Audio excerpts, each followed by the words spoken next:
नमस्कार साथियों, एक बार पुनः आपका हार्दिक स्वागत है। आज की क्लास में अपन जो टॉपिक शुरू करने वाले हैं वह अपने टॉपिक रहेगा राजस्थान के प्रमुख राजवंशों का। तो चलिए बिना विलंब किए स्टार्ट करते हैं अपन राजस्थान के प्रमुख राजवंश।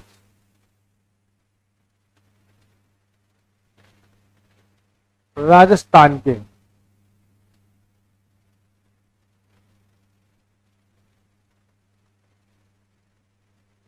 प्रमुख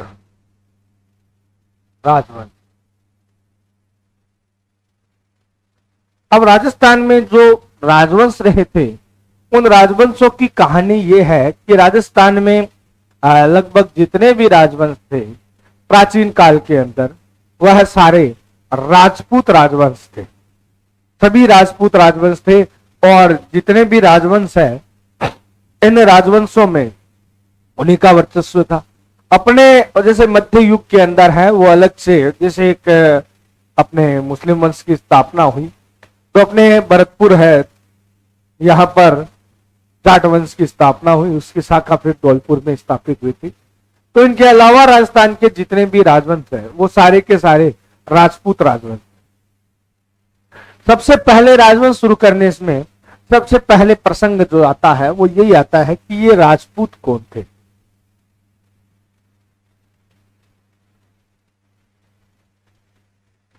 इतिहास का यह एक विवादित प्रश्न है, राजपूतों की जो उत्पत्ति है वो कैसे हुई, ये राजपूत कौन थे, कहां से आए थे। तो सबसे पहले अपन अध्ययन करेंगे राजपूतों की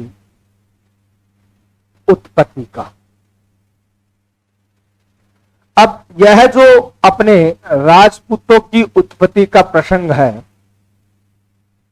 इसमें अपने को अलग अलग मत है वो प्राप्त होते हैं। जब अपन राजपूतों की उत्पत्ति का अध्ययन करते हैं तो इसमें अपने को 5 मत प्राप्त होते हैं। कितने मत मिलते हैं? 5 मत प्राप्त होते हैं राजपूतों की उत्पत्ति पर। नंबर 1, 5 सिद्धांत है, उनमें पहला जो सिद्धांत है वो है अग्निकुंडीय सिद्धांत।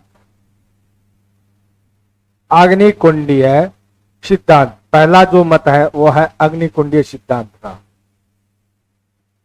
अग्निकुंडीय मत है वो राजपूतों की उत्पत्ति पर अपने को प्राप्त होता है। दूसरा जो मत है वो अपने को प्राप्त होता है प्राचीन क्षत्रियों की संतान। प्राचीन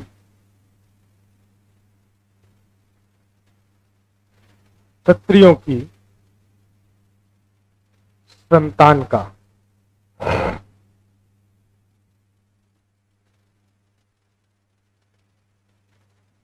और तीसरा जो मत है वो अपने को प्राप्त होता है विदेशी जातियों की संतान। विदेशी जातियों की संतान का मत अपने को मिलता है।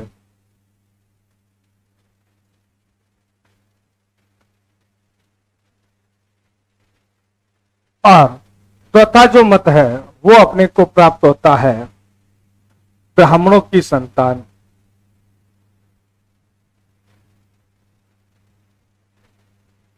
ब्राह्मणों की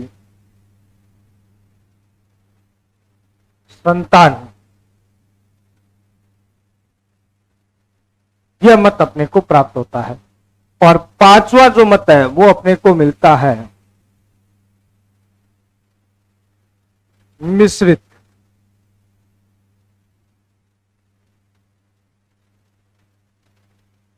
जातियों की संतान।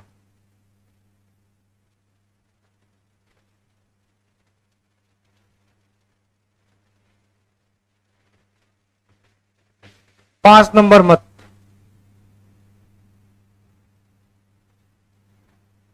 मिश्रित जातियों की संतान। कहने का मतलब यह है कि राजपूतों की उत्पत्ति है राजपूतों की उत्पत्ति पर अपन चर्चा करते हैं, तो राजपूतों की उत्पत्ति पर ये 5 मत है वो अपने को प्राप्त होते हैं। तो पांचों के पांचों मत हैं, उनकी अपने को व्याख्या करनी है, उनको देखना है, समझना है किस मत के अंदर जो है वो क्या बात कही गई है, उस पर अपने को चर्चा करनी है। पांचों के पांचों मत है वो अपने अपने स्थान पर सही है। पांचों के पांचों मत है वो एक दूसरे का खंडन कर रहे हैं, तो एक दूसरे को गलत साबित करते हैं। तो दिमाग में आता है सर सही मत कौन सा है, एक भी सही नहीं है। सर गलत कौन सा है, एक भी गलत नहीं है। अपने अपने स्थान पर पांचों के पांचों मत सही है, अपने अपने स्थान पर पांचों के पांचों मत है वह स्पष्ट व्याख्या करते हैं, प्रमाण भी प्रस्तुत करते हैं। इस कारण से अपने को पांचों के पांचों मत है वो ध्यान में रखने हैं, और यहां से एग्जाम में प्रश्न भी आता है, ठीक है ना। तो चलिए सबसे पहले राजपूतों की उत्पत्ति का जो अपन टॉपिक पढ़ रहे हैं उसमें पहला जो मत है वो है अग्निकुंडीय सिद्धांत, उसका अपन अध्ययन करते हैं।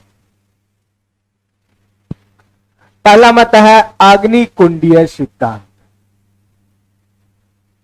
क्या कहता है ये सिद्धांत, क्या व्याख्या इसमें की गई है।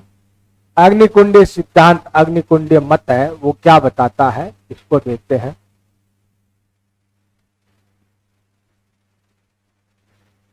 अग्निकुंडीय सिद्धांत है वो व्याख्या करता है कि आदि काल के अंदर एक हुए थे गुरु वशिष्ठ, और इन्होंने गुरु वशिष्ठ ने, कौन हुए, गुरु वशिष्ठ, और गुरु वशिष्ठ जो है भैया, गुरु वशिष्ठ ने मलेच्छों का नाश करने के लिए आबू जो है, माउंट आबू सिरोही के अंदर आबू पर्वत है, इस आबू पर्वत पर, ये सिरोही के अंदर हो गया, तो आबू पर्वत पर गुरु वशिष्ठ है, इन्होंने एक यज्ञ किया था। आबू पर्वत पर गुरु वशिष्ठ ने एक यज्ञ किया था, और गुरु वशिष्ठ ने यह जो यज्ञ किया, इस यज्ञ से 4 योद्धा पैदा किए थे गुरु वशिष्ठ ने। 4 योद्धा जो है वो पैदा किए थे, किस लिए, मलेच्छों का नाश। जैसे अभी मैंने बताया था, मलेच्छ जो है, उन मलेच्छों का नाश करने के लिए गुरु वशिष्ठ ने यह यज्ञ किया था, और इससे 4 योद्धा पैदा किए थे। अब ये 4 योद्धा क्रमशः थे, नंबर 1 प्रतिहार, नंबर 1 कौन हो गया, प्रतिहार। नंबर 2 कौन हो गया, परमार। नंबर 2 हो गया परमार। नंबर 3 कौन हो गया, चालुक्य। नंबर 3 कौन हो गया, चालुक्य। और नंबर 4 हो गया चाहमान। नंबर 4 पर कौन आ गया, चाहमान। ये 4 योद्धा गुरु वशिष्ठ ने पैदा किए थे। पहले प्रतिहार को पैदा किया, फिर परमार को, फिर चालुक्य को, फिर चाहमान को। इन 4 योद्धाओं को गुरु वशिष्ठ ने पैदा किया था मलेच्छों का नाश करने के लिए, और कहते हैं अंततः चाहमान पैदा हुए और उन्होंने मलेच्छों का नाश किया। अब प्रश्न ये आता है, सर ये मलेच्छ किसे कहा जाता है, किसको कहा जाता है, विदेशी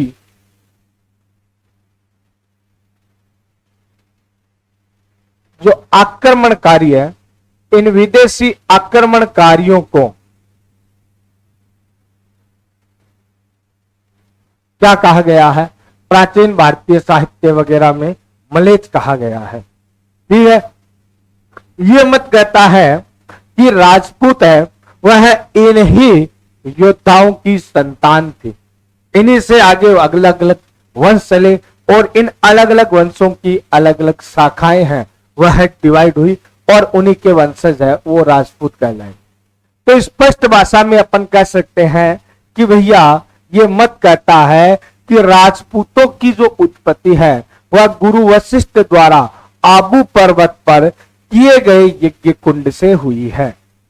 ठीक है, यही प्रतिहार है वो आगे चल करके कालांतर में कहलाने लगे थे गुर्जर प्रतिहार। ये मैं क्यों बता रहा हूं, क्योंकि यहां से देखो एग्जाम में प्रश्न आता है कंफ्यूज करने के लिए। और यही परमार है वो कहलाने लगे आगे पंवार। चालुक्य है वो आगे चल करके कहलाने लगे सोलंकी। और चाहमान ये कहलाए चौहान। अब क्या है, एग्जाम में प्रश्न आता है, किस प्रकार से प्रश्न आता है? प्रश्न आता है कि निम्न में से कौन सी राजपूत शाखा है वह है अग्निकुंड सिद्धांत से संबंधित नहीं है।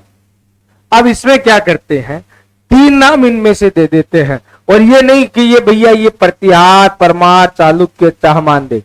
परमारों के स्थान पर पंवार दे दे, चालुक्यों के स्थान पर सोलंकी दे दे, और प्रतिहारों के स्थान पर गुर्जर प्रतिहार दे दे, एक कोई अन्य जो नाम है वो दे दे, है ना। तब अपने को ध्यान में रखना है। तो यही चालुक्य ही सोलंकी है, अलग नहीं है। अपन सोच लेते भाई चालुक्य है, नहीं, सोलंकी और चालुक्य एक ही, ठीक है ना। तो रटना नहीं है, किसी चीज को रटना नहीं होता है, समझना होता है। तो अब प्रश्न ये आता है कि ये जो अग्निकुंडीय सिद्धांत है वो प्रस्तुत किया है, जिस सिद्धांत में कहा गया कि गुरु वशिष्ठ के अग्निकुंड से है वो राजपूतों की उत्पत्ति हुई है। तो इस अग्निकुंडीय सिद्धांत को देने वाले कौन है, इसके प्रतिपादन करता कौन है? अगर इसकी अगर बात करते हैं तो नाम आता है नंबर 1 मोहनोत नैणसी।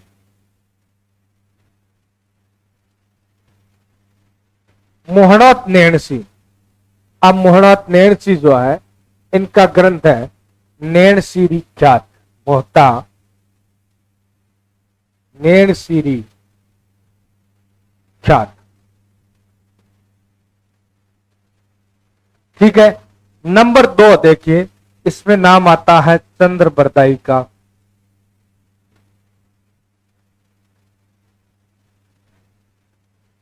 चंद्र बरदाई, इनका ग्रंथ है पृथ्वीराज रासो।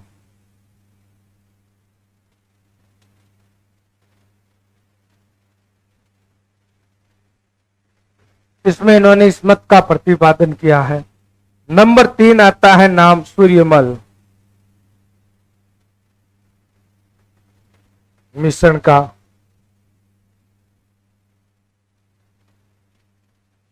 जिनका ग्रंथ है वंश भास्कर।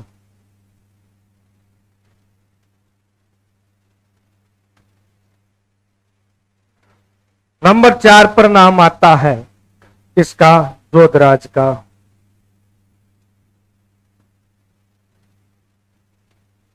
जिनका ग्रंथ है हमीर राष्ट्र।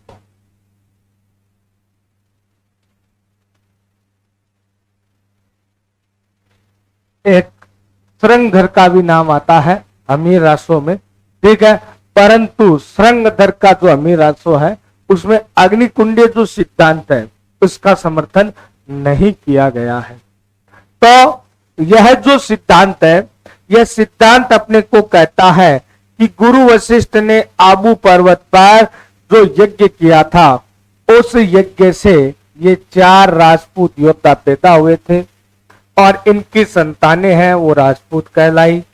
और इस मत का जो प्रतिपादन है वह है इन्होंने मोहनोत नैणसी, चंद्र बरदाई, सूर्यमल मिश्रण, जोधराज के द्वारा किया गया है। अब इस अग्निकुंडीय सिद्धांत जो है, इस अग्निकुंडीय सिद्धांत का खंडन भी किया है। अग्निकुंडीय सिद्धांत है इसका खंडन किया है किसने? अग्निकुंडीय सिद्धांत का खंडन किया है जी.एच. ओझा ने, गौरी शंकर हीराचंद ओझा। जी.एच. ओझा के द्वारा है वह अग्निकुंडीय सिद्धांत का खंडन किया गया है। किस आधार पर जी.एच. ओझा ने अग्निकुंडीय सिद्धांत का खंडन किया है? जी.एच. ओझा ने अग्नि पुराण का सहारा लेते हुए, अग्नि पुराण का सहारा लेते हुए इस मत का खंडन किया है। ओझा जी बताते हैं कि भैया मैंने पूरा अग्नि पुराण पढ़ लिया और इस पूरे अग्नि पुराण के अंदर कहीं पर भी इस प्रकार की व्यवस्था नहीं है कि किसी यज्ञ से अग्नि से जो है वह बच्चा पैदा किया जा सके, तो योद्धा पैदा किया जा सके। और उसी आधार पर जो है वह GH ओझा ने इस मत का खंडन किया है। अग्निकुंडे जो सिद्धांत है, इस अग्निकुंडे सिद्धांत का अप्रत्यक्ष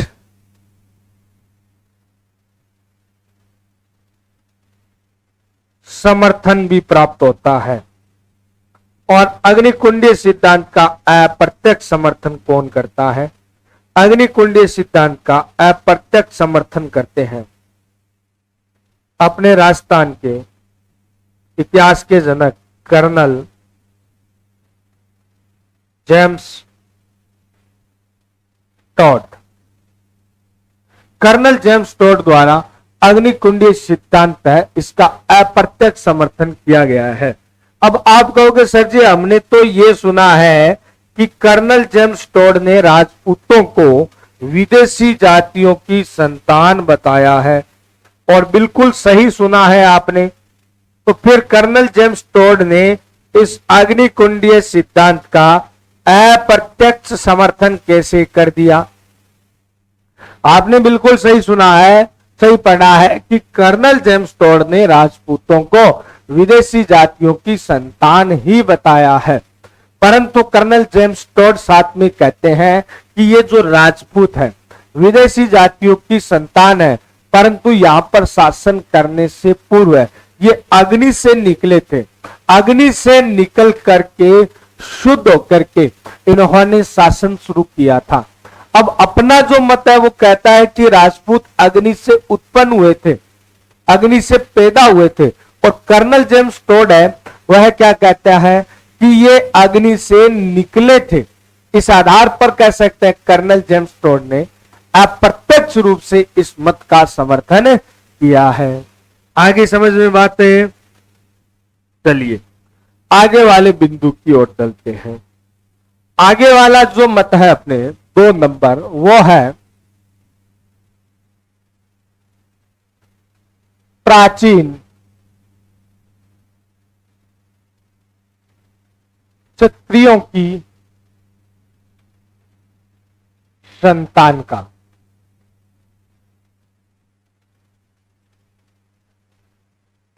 प्राचीन क्षत्रियों की संतान का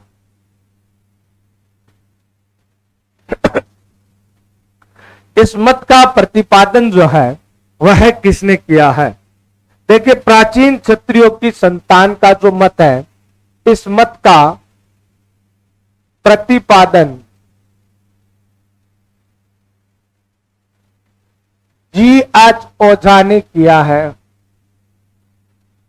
GH ओझा जी, जिनका पूरा नाम आपको विदित है, गौरी शंकर हीराचंद ओझा। गौरी शंकर हीराचंद ओझा, इन्होंने इस मत का प्रतिपादन किया है। अब ओझा जी क्या बताते हैं? अपने मत के अनुसार ओझा जी बताते हैं कि प्राचीन काल में हुए थे भगवान सूर्य।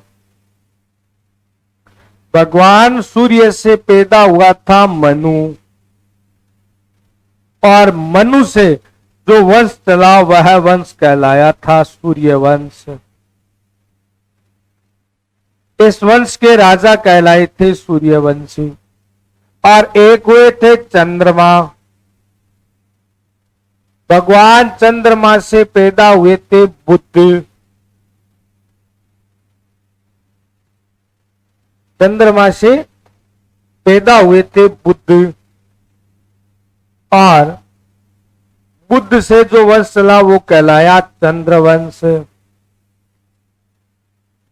और अपने प्राचीन भारत के अंदर इन्हीं सूर्यवंशी चंद्रवंशी क्षत्रियों का शासन हुआ करता था। ये जो सूर्यवंशी चंद्रवंशी क्षत्रिय थे उन्हीं का शासन हुआ करता था। इसी चंद्रवंश के अंदर आगे चल करके पैदा हुए थे भगवान श्री राम। इसी चंद्रवंश के अंदर पैदा हुए थे यदु, और यदु से वंश चला था यदुवंश। यदु से वंश चला यदुवंश, और इसी यदुवंश के अंदर पैदा हुए थे भगवान श्री कृष्ण।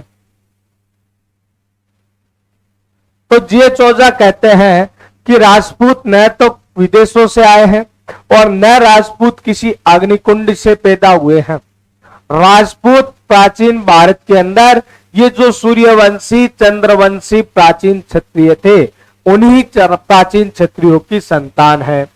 तो सीधी सी बात है, जीएच ओझा जो है, इन्होंने राजपूतों को सूर्यवंशी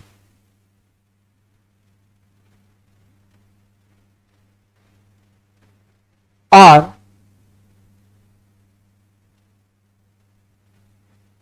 चंद्रवंशी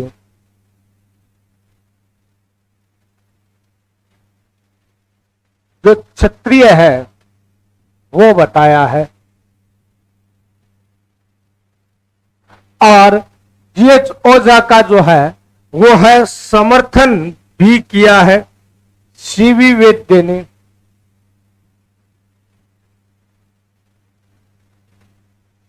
सीवी वैद्य ने ओझा जी का समर्थन किया है और सीवी वैद्य ने भी राजपूतों को आर्यों की संतान बताया। ये जो प्राचीन क्षत्रिय थे ये आर्य ही थे, तो आर्यों की संतान है वह बताया है।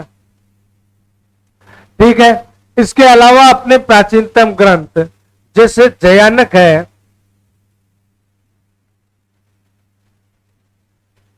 जयानक की रचना है पृथ्वीराज विजय।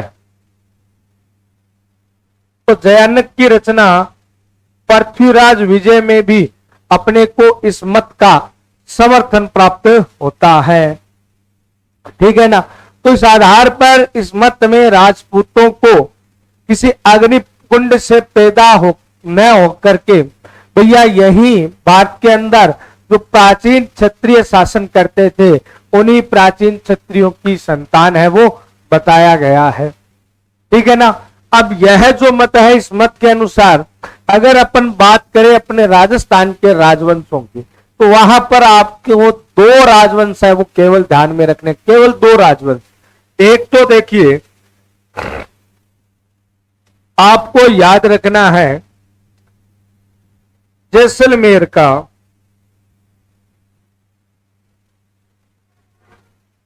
भाटी वंश।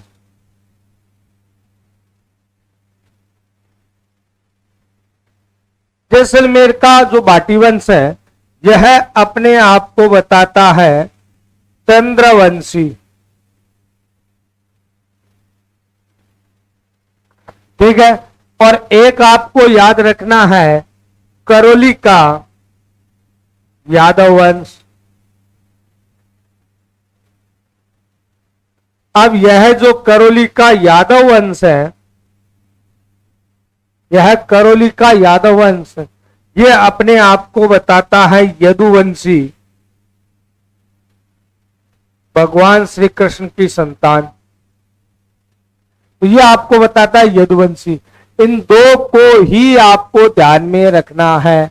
इसके अलावा जैसलमेर का भाटी वंश है, करौली का यादव वंश है, इनके अलावा अन्य सभी राजवंश है, ये अन्य सभी राजस्थान के राजवंश अपने आप को सूर्यवंशी बताते हैं।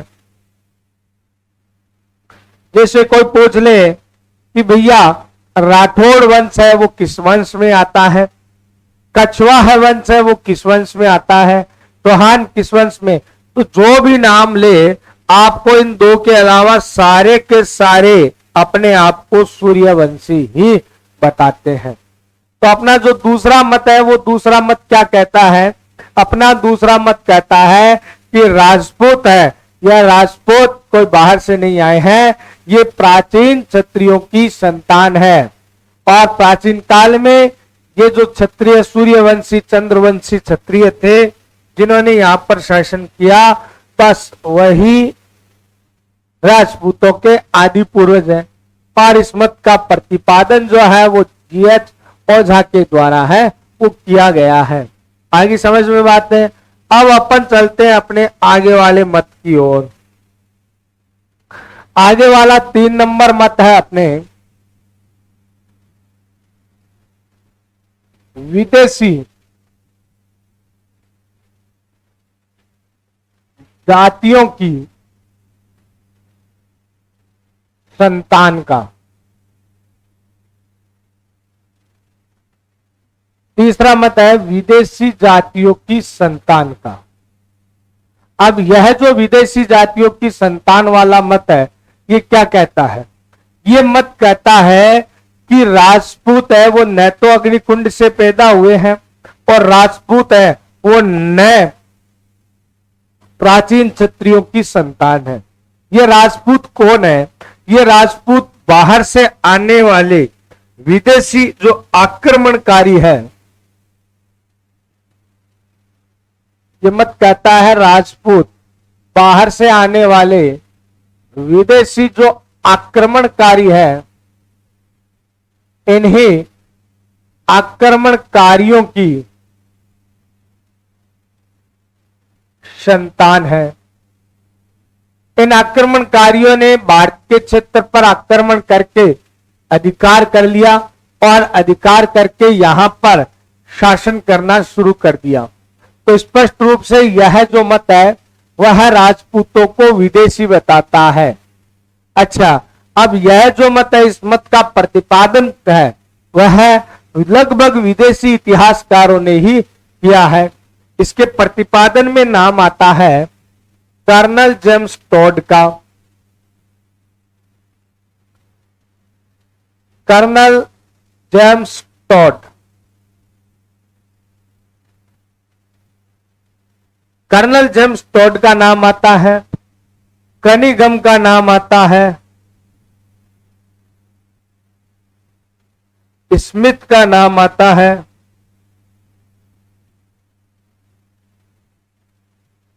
कुर्क का नाम आता है, भंडारकर का नाम आता है। ठीक है ना? तो ये जो विदेशी इतिहासकार हैं, इन विदेशी इतिहासकारों ने राजपूतों को विदेशी आक्रमणकारी जातियों की संतान बताया है। और इसमें भी भैया इन इतिहासकारों द्वारा अलग अलग बात कही गई है। जैसे कर्नल जेम्स टॉड है वो राजपूतों को सखों या सीथियंस है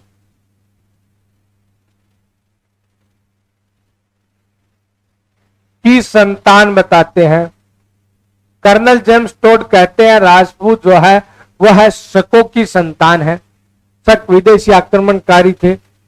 कनिगम है वो राजपूतों को बताते हैं कुषाणों की संतान, कुषाणों की संतान बताते हैं। ठीक है। स्मिथ जो है वो राजपूतों को हूणों की संतान बताते हैं। जैसे पीछे एक बार पटवारी का प्री का एग्जाम लगा था, उसके अंदर प्रश्न आया था कि राजपूतों को कुषाणों की संतान किसने बताया है? कनिगम ने बताया है। कुरुक ने राजपूतों को मध्य एशिया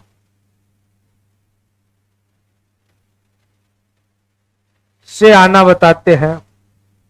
तो मध्य एशिया से आने वाले जो विदेशी आक्रमणकारी थे राजपूत है वो इन्हीं विदेशी आक्रमणकारी जातियों की ही संतान है। अब भंडारकर महोदय है वो राजपूतों को बताते हैं ब्राह्मणों की संतान।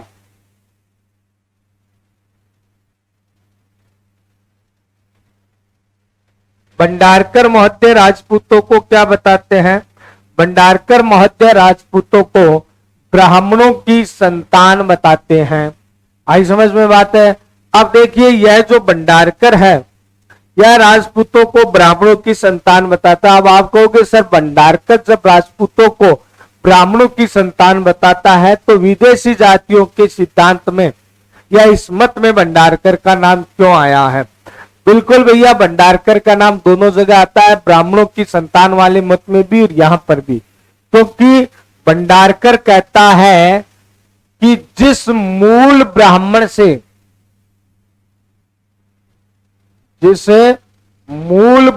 से राजपूतों की उत्पत्ति हुई है, वह मूल ब्राह्मण भैया देसी नहीं था, वह मूल ब्राह्मण क्या था? विदेशी था। वह मूल ब्राह्मण विदेशी था और इस कारण से भंडारकर का नाम दोनों में आता है। हालांकि गुर्जर प्रतिहार वंश में भंडारकर गुर्जर जो है इनको भी क्या बताता है?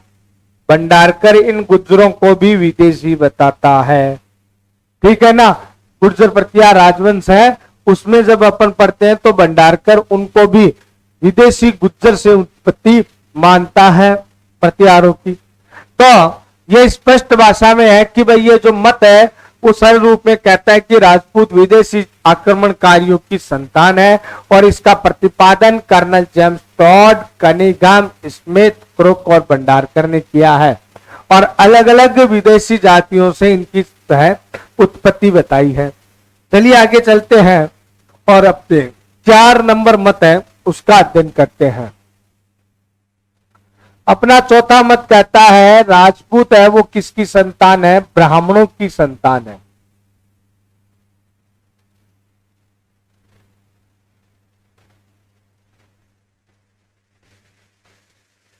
चौथा मत राजपूतों को ब्राह्मणों की संतान बताता है। अब यह जो मत है इस मत का प्रतिपादन है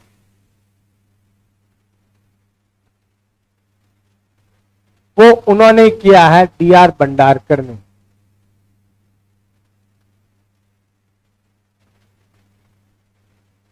डी.आर.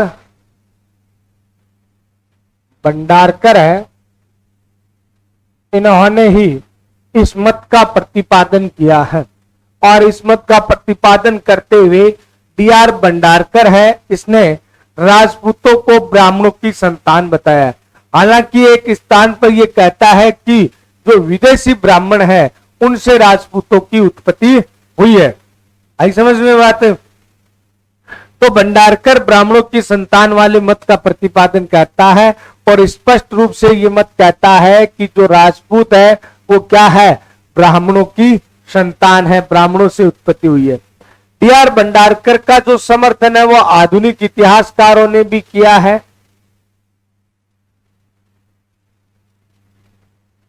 आधुनिक इतिहासकार डॉक्टर दशरथ शर्मा है,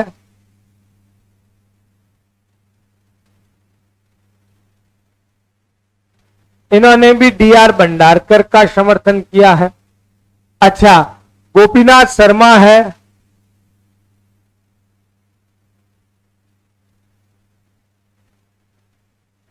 गोपीनाथ शर्मा ने भी भंडारकर का समर्थन किया है। इसके अलावा जैसे अपने को इस मत की पुष्टि कवि जान के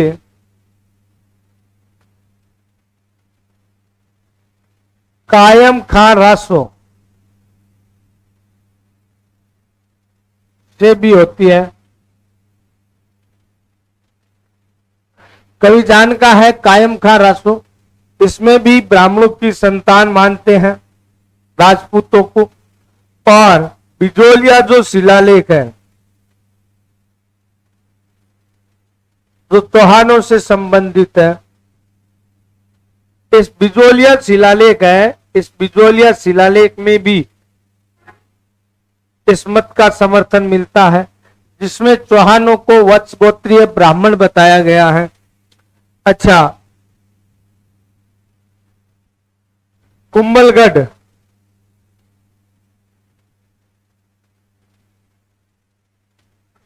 प्रशस्ति है, इसमें भी इस मत का समर्थन है वो हमें प्राप्त होता है। कुंभलगढ़ प्रशस्ति जो है इसमें भी इस मत का समर्थन मिला है और इसमें जो बप्पा रावल है उस बप्पा रावल को विप्रवंशीय बताया गया है। क्या बताया गया है? विप्रवंशीय बप्पा रावल को बताया गया है। तो चौथा अपना मत कहता है कि राजपूत हैं, इनकी उत्पत्ति ब्राह्मणों से हुई है, और इस मत का प्रतिपादन जो है वो D.R. भंडारकर महोदय द्वारा किया गया है। आगे चलते हैं अपने पांचवें मत की ओर। पांचवा मत क्या कहता है? पांचवा मत कहता है कि राजपूत है वह मिश्रित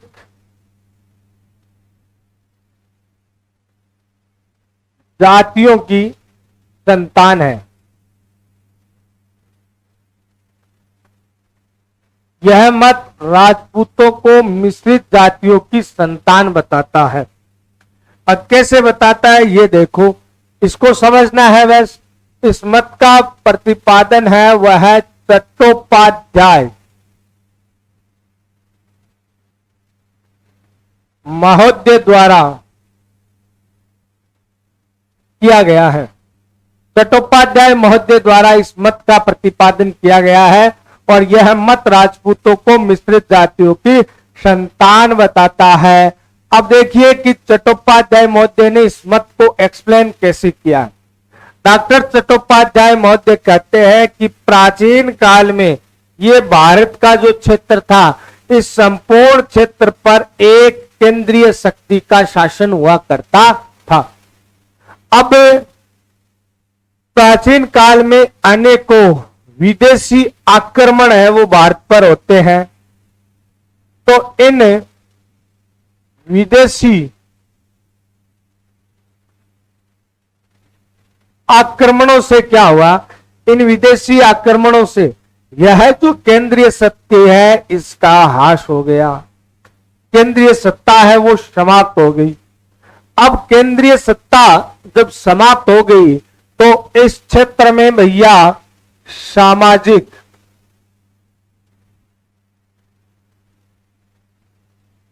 आर्थिक और प्रशासनिक विषमताएं पैदा हो गई। इस क्षेत्र में सामाजिक आर्थिक प्रशासनिक विषमताएं उत्पन्न हो गई।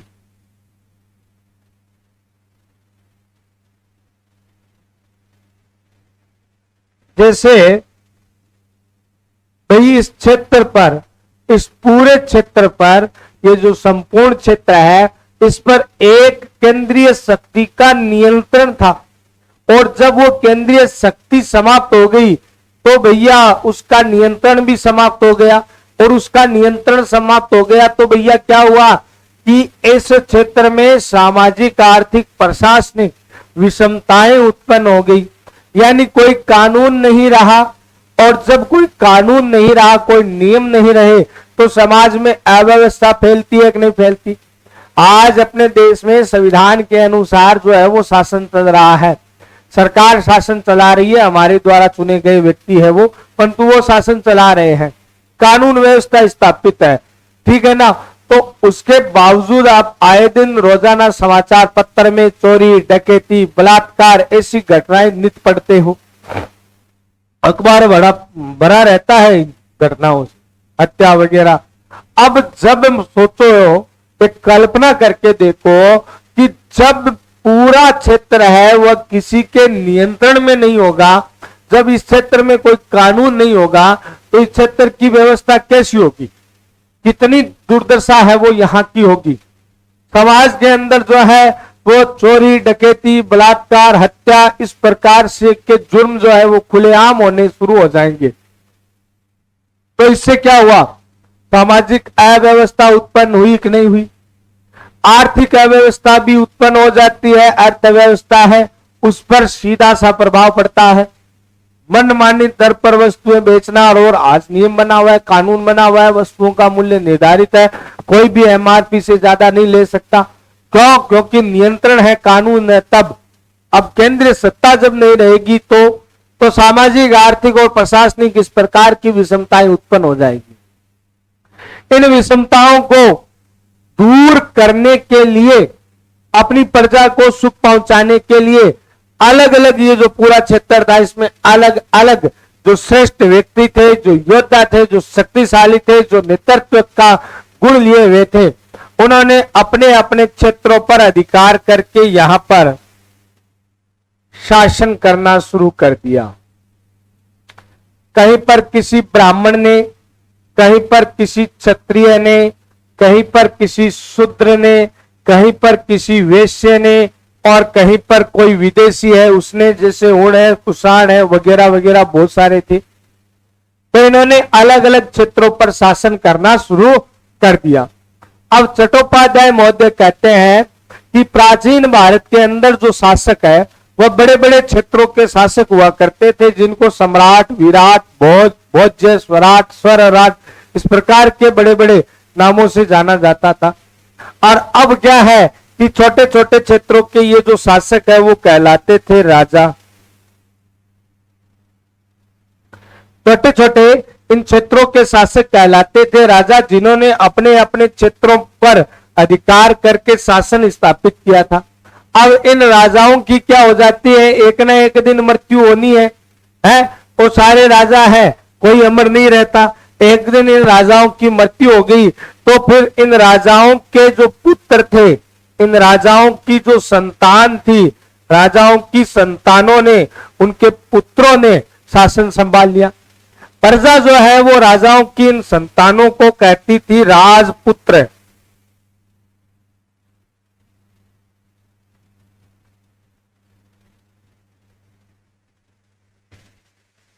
प्रजा है वह राजाओं की इन संतानों को क्या बोलती थी, राजपुत्र बोलती थी। तो यह जो राजपुत्र शब्द है, इसी राजपुत्र शब्द से राजपूत शब्द बना है।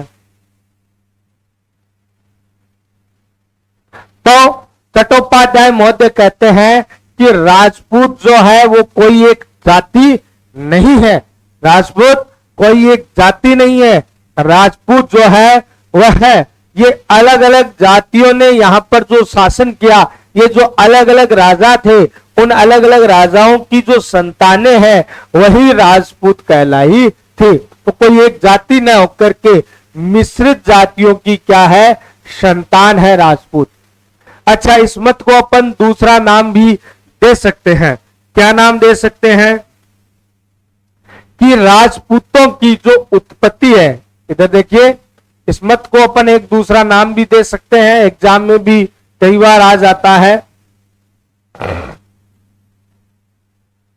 कि राजपूतों की उत्पत्ति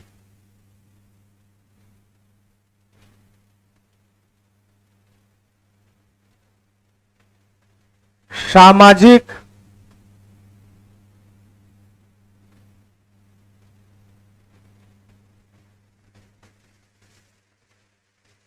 आर्थिक, प्रशासनिक,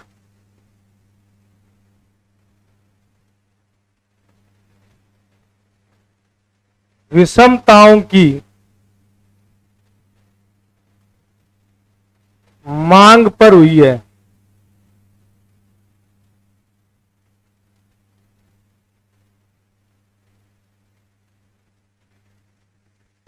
ठीक है ना भाई। अगर ये सामाजिक आर्थिक, चट्टोपाध्याय महोदय कहते हैं कि अगर ये सामाजिक आर्थिक प्रशासनिक इस प्रकार से विषमताएं उत्पन्न नहीं होती, यहां पर शुरू से ही केंद्रीय शक्ति का शासन होता, तो फिर राजपूतों की उत्पत्ति भी संभवतः मुश्किलें थी। तो इस आधार पर चट्टोपाध्याय महोदय राजपूतों की उत्पत्ति है वह सामाजिक आर्थिक प्रशासनिक विषमताओं की मांग पर बताते हैं। इनको दूर करने के लिए ही राजपूतों ने बीड़ा उठाया था और इनकी उत्पत्ति हुई थी। और इसके साथ अपने राजपूतों की उत्पत्ति के पांचों मत है वह भी हो जाते हैं। देखिए,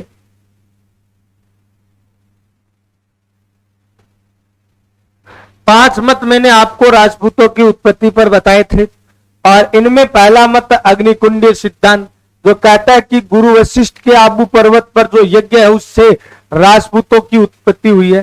गुरु वशिष्ठ ने आबू पर्वत पर मलेच्छों का नाश करने के लिए ये 4 राजपूत योद्धा पैदा किए थे। ठीक है, नैणसी, चंद्रवरदाई, सूर्यमल, मिश्रण और जोधराज जो है वो इस मत का प्रतिपादन करते हैं।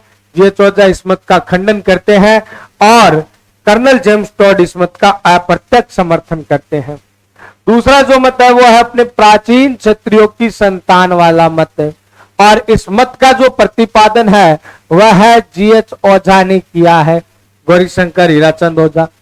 और इन्होंने राजपूतों को सूर्यवंशी, चंद्रवंशी प्राचीन क्षत्रियों की संतान बताया है। सीवी वैद्य ने भी ओझा जी का समर्थन करते हुए राजपूतों को आर्यों की संतान बताते हैं।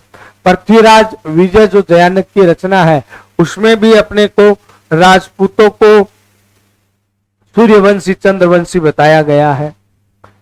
जो तीसरा मत है वो है विदेशी जातियों की संतान का और विदेशी आक्रमणकारी जातियों की संतान बताया है Colonel James Tod, Cunningham, Smith, Crooke, Bhandarkar. इन्होंने अलग अलग जातियों से राजपूतों की जो उत्पत्ति है वह बताई है। चौथा मत है वो ब्राह्मणों की संतान वाला है और इस मत का प्रतिपादन जो है वो D.R. भंडारकर ने किया है, जो राजपूतों को ब्राह्मणों की संतान बताते हैं। D.R. भंडारकर है, इनका गोपीनाथ शर्मा और दशरथ शर्मा भी क्या करते हैं, समर्थन करते हैं। इसके अलावा कवि जान के कायम खां, रासो, बिजोलिया, शिलालेख, कुंभलगढ़ प्रशस्ति से भी हमें इसके प्रमाण प्राप्त होते हैं। और पांचवा और अंतिम मत है मिश्रित जातियों की संतान वाला मत और यह जो मत है वो राजपूतों को मिश्रित जातियों की संतान बताता है। इसका प्रतिपादन चट्टोपाध्याय महोदय ने किया है और इसमें राजपूतों की उत्पत्ति जो है वो सामाजिक, आर्थिक, प्रशासनिक विषमताओं की मांग पर बताई गई है। जैसा कि अपन ने शुरू में ही बात कर ली थी, पहले आपको बता दिया था कौन सा मत सही है, कोई सा भी मत सही नहीं है, कौन सा गलत है, कोई सा भी मत गलत है नहीं है। पांचों के पांचों मत है वो अपने को ध्यान में रखने हैं। पांचों के पांचों मत अपने अपने स्थान पर जो है वो सही है। आगे बात समझ में? तो भैया सबसे प्रचलित मत वर्तमान में यही मिश्रित जातियों की संतान वाला है और मैं ये नहीं कह रहा हूं कि ये सबसे सही है, नहीं, सबसे प्रचलित मत यही है। सही कोई सही नहीं है, गलत कोई सही नहीं है, पांचों के पांचों मत है वो अपने को ध्यान में रखने हैं। तो आज की क्लास में अपन ने राजपूतों की उत्पत्ति है उसका अध्ययन किया और अब आगे की जो क्लास रहेगी अपन उस आगे की क्लास के अंदर जो है वह राजवंशों का अपन क्रम से अध्ययन करेंगे। तब तक बने रहिए ग्लोरियस के साथ। धन्यवाद। जय हिंद।